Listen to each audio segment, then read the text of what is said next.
হাসপাতাল থেকে আমার বাচ্চাকে লুকিয়ে নিয়ে আমার শাশুড়ি আমার ননদকে দিয়ে দিয়েছে। কিন্তু তখনও আমি জানতাম না যে আমার ছেলেবাবু হয়েছে না মেয়েবাবু হয়েছে। আমি প্রেগনেন্সি অবস্থা শুরু থেকে আমার শাশুড়ি আমার প্রেগনেন্সির সবকিছুর দায়িত্ব নিত। হসপিটালে যাওয়া আসা, সব আল্ট্রাসোনোগ্রাফির রিপোর্ট সবকিছু আমার শাশুড়ি দায়িত্ব নিয়েছিল। আমি যতবার আল্ট্রাসোনোগ্রাফি করছি ততবার আমার শাশুড়ি আমাকে বলেছে যে আমার বাচ্চা নাকি উল্টা হয়ে আছে। আমি আর আমার ননদ একই সাথে প্রেগনেন্ট হই। ১ মাসের শুধু পার্থক্য ছিল। আমার বয়স কম, আমার ননদের বয়স অনেক বেশি। আমার ননদের ৩ টা বাচ্চা আছে। তারপরে আরেকটা বাচ্চা হবে। সবাই তো অনেক খুশি, কিন্তু তার স্বামী তাকে বলে দিয়েছে যদি এবার ছেলে-বাবু না হয় তাহলে তাকে ছেড়ে দিবে। তো আমার ফ্যামিলি এবং আমার শ্বশুরবাড়ির ফ্যামিলির সবাই যখন শুনছে আমার বাচ্চা হবে সবাই অনেক খুশি, কারণ এটা হচ্ছে আমার ১ম বেবি।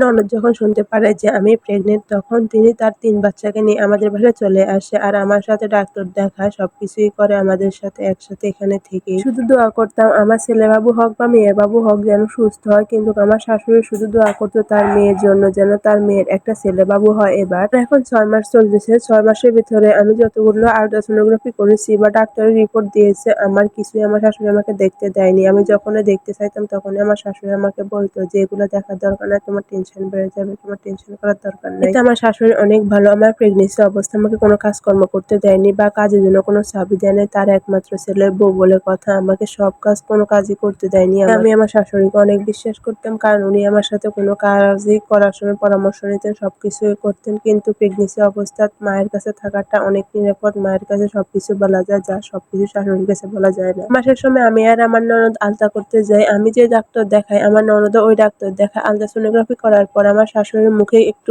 চিন্তা ভাব। তখন আমি জিজ্ঞেস করলাম যে আপনি কেন চিন্তা করতেছেন? তখন আমার শাশুড়ি বলল যে তোমার উল্টা বাচ্চা, সেজন্য অনেক চিন্তা করতেছি আমি। আমাকে এখন আর আমার বাবার বাড়িতে দেবে না। আমার শাশুড়ি বলছে আমাকে এখানেই থাকতে। আমার বাচ্চা হওয়ার পর আমার বাবার বাড়িতে আমাকে দেবে। আমি আর ননদ আর আমার শাশুড়ি সবসময় কি জানি চুপি কথা বলে। আমি গেলেই সবসময় কথা বন্ধ করে দেয়, কেন জানি। ননদের বাচ্চাটাকে ১ মাস আগে সিজার করাতে হবে, তাই আমার শাশুড়িও ডাক্তারের সাথে পরামর্শ করে একই দিনে আমাদের সিজার করিয়ে ফেলে। কিন্তু আমার ১ মাস পরে ছিল। তারপর আমার শাশুড়ি চালাকি করে আমাকে ১ মাস আগেই সিজার করে ফেলে। কয়েকদিন পর আমাদেরকে সিজার করা হয়। আমার ফুটফুটে একটা মেয়ে হয়েছে আমি শুনলাম, আর আমার ননদের ফুটফুটে একটা ছেলে সন্তান হয়েছে। তারপর আমার বাবা-মা একটু সন্দেহ করে, কারণ তার চোখ মুখ হচ্ছে আমার ননদের মতো। ছেলে বাবুটার চোখ মুখ চেহারা হয়েছে তার বাবার মতো, কিন্তু এখন আমার বাবা-মার মনে অনেক সন্দেহ চলতেছে, তাও প্রকাশ করতে পারতেছে না। পর আমার মা চুপি নার্সদের সাথে কথা বলে, তখন নার্সেরা বলে যে আমার ছেলেবাবু হয়েছে আর আমার ননদের মেয়ে বাবু হয়েছে। তার শাশুড়ি এটা উলটপালট করে দেওয়া হয়েছে। তখনই আমার মা তো কাউকে কিছু বলতে পারতেছে না, কারণ আমার মায়ের কাছে কোনো প্রমাণ নেই। তারপর আমার মা সব রিপোর্টগুলো একসাথ করে দেখে যে আমার ৬ মাসের সময় জানতে পেরেছে যে আমার ছেলে সন্তান হবে, সেজন্য আমার শাশুড়ি আমাকে এখানে রেখে দেয়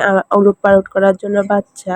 আমার শাশুড়ি আমাকে বলে যে আমার মেয়ের কাছে কি আমার নাতিন ভালো থাকবে না আর আমার মেয়ের সন্তান কি এখানে ভালো থাকবে না। কিন্তু কথাটা হচ্ছে যে আমি শুনতে পারলাম না কেন, আমাকে বললো না কেন, আমার শাশুড়ি আমার সাথে এমন কেন করলো। এটা একটা আপুর গল্প ছিল, এমনটা করা হয়নি আপুর এমনটা করা ভালো হয়নি আপুর সাথে। আমার ভিডিওটা যদি আপনাদের ভালো লেগে থাকে অবশ্যই লাইক কমেন্ট শেয়ার করবেন। আজকে এ পর্যন্ত, আল্লাহ হাফেজ, ভালো থাকবেন সবাই।